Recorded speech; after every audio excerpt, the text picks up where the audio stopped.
Bismillahirrohmanirrohim. Assalamualaikum warahmatullahi wabarakatuh.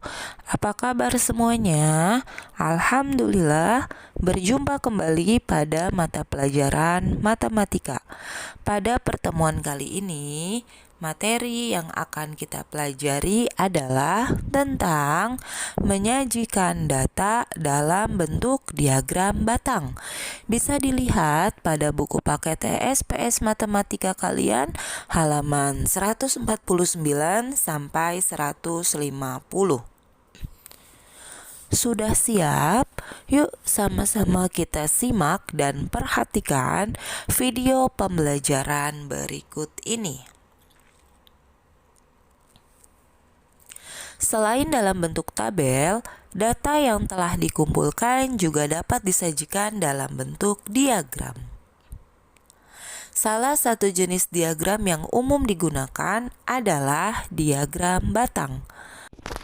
Apa itu diagram batang? Diagram batang adalah bentuk diagram yang menyajikan data dalam bentuk batang-batang persegi atau persegi panjang dengan lebar yang sama. Diagram batang dapat dibuat secara tegak atau mendatar. Contoh, perhatikan tabel banyak ikan ditambak milik Pak Reza berikut. Jenis ikan, lele 550 ekor, mujair 450 ekor, bawal 350 ekor, dan gurame 400 ekor. Nah, bagaimana cara membuat diagram batang? Di sini ada langkah-langkah membuat diagram batang berdasarkan tabel. Yang pertama, tulislah nama jenis ikan pada sumbu mendatar dan banyak ikan pada sumbu tegak. Yang kedua, buatlah batang pada setiap nama jenis ikan setinggi banyak ikan pada tabel. Yang ketiga, pastikan jarak antara setiap data sama besar. Oke, di sini kita lihat. Nah, ini adalah diagram batang dari tabel banyak ikan yang ada pada gambar di atas ya. Yang pertama ada ikan lele. Ikan lele banyaknya 550 ekor, maka di sini ada di antara 500 dan 600 tingginya. Yang kedua ikan mujair. Tadi di tabel ikan mujair 450, maka di sini tinggi diagram batangnya terletak antara di 400 dan 500. Yang ketiga ikan bawal 350, maka terletak di antara 300 dan 400. Yang terakhir ikan gurame ada 400 ekor, maka di sini diagram batangnya setinggi angka 400. Nah, dipastikan antara jarak ikan lele dengan mujair diagram batangnya ya. Ini dengan ini dan dengan ini jaraknya adalah sama dengan lebar diagram batangnya ya. Ini dengan ini dengan ini dengan ini lebarnya sama. Oke, next.